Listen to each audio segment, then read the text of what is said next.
It's a rematch of last year's Big Ten championship game. Will we see a repeat? And will Michigan run away with it? Or will Iowa feed off the Hawkeye faithful at Kinnick? Let's preview Michigan, Iowa. For my money, Iowa has the very best defense in the Big Ten Conference. But when I look at this matchup, I don't believe that Michigan will be baited into what Iowa wants to do defensively. We know Iowa wants to get you inside your 5, inside your 10 with a Tory Taylor punt. And they want to get you scared. They want to get you rattled. They want to force turnovers. They want to score points on defense. We know how Iowa wants to play. I think that Michigan is up for the challenge. Michigan has one of the better offensive lines in the country. Michigan has one of the better running games in the country. Look, I don't think Blake Corum is going to go off for 200 or whatever yards that he did against Maryland last week. I think that this Michigan run defense led by linebackers Seth Benson and Jack Campbell are going to come up and they're going to play pretty good in run support. And that's going to be a big-time battle. Look, if Iowa can do something, if they can contain the Michigan running game, that puts the ball into the hands of J.J. McCarthy. And when J.J. has the ball and he's put it into the air, we got some good matchups on the field. Look, you look at all the good receiving talent, you look at all the good receivers that Michigan has on their side, even tight ends. I like what Schoonmaker has been doing lately, getting into the end zone. Of course, Eric All, and of course all their receivers that they have. But you look at the defensive backs, you look at the secondary, Iowa's got some good stuff too. Now, they are going to be without Terry Roberts, who has done a really good job stepping in there and playing good in pass coverage, but Riley Moss, Quinn Schulte, Cooper DeJean, right, and the interceptions he's had this year. Kayvon Merriweather has forced some turnovers this season. This is a good Iowa secondary. J.J. McCarthy, right, you can play at home against Maryland, right? You can win that one. But now you're going on the road to one of the most hostile environments in the Big Ten.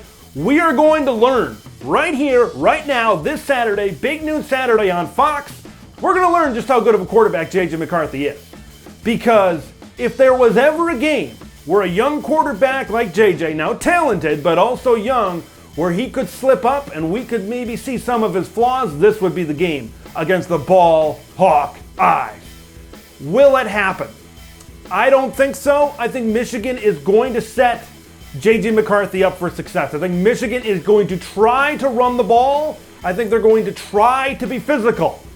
But if it doesn't work, if Iowa is good in run defense, what's going to happen when he puts the ball in the air? Look, I feel Iowa, if they want to win this game, and if they feel they can win this game, they need to score some points on defense. They need to. They need to score points on defense. You probably need to pin Michigan inside the 10 4 or 5 times. Tory Taylor needs to have a great game. That's the formula for Iowa to win because their offense can't do it. Their offense can't do it alone. This is a solid Michigan defense. They've got a good secondary, maybe an underrated secondary in the Big Ten right now resides in Ann Arbor, Michigan. I don't think Iowa's going to be able to throw the ball all that much. Remember, they've got a weaker offensive line. Can that Michigan pass rush, can they have a better day than they did against Maryland? That's what I want to know. I think we're going to learn a lot about both teams. We're going to learn a lot about the Big Ten, these two division powerhouses, about these teams. We're going to learn a lot. We're going to learn a lot. But, man, you look at Iowa, they're still splitting out Sam Laporta. You know, I want to see them give Caleb Johnson, the freshman running back, a little bit more of a look in the running game. He's done some really good things. I like the way they've gotten him involved with the law firm, Gavin and LaShawn Williams. They've gotten better. They've gotten better, and maybe this is a game where Iowa, 3 yards here, 2 yards here, 4 yards here, 5 yards here. Maybe they slowly but surely wear down Michigan. Look, this isn't a game where Iowa's going to get big plays, right? They hit a big play in that game against Rutgers to set up a field goal. I don't think you're going to get over the top of this Michigan defense. If Iowa is going to do well on offense, they're going to grind it out. They're going to grind it out. They have to wear down that Michigan front, and they got to score when they get into position. You can't turn the ball over. I would be willing to go out on a limb and say even one turnover could cost Iowa this football game because of what Michigan has on the other side of the football. I don't think this is going to be a blowout.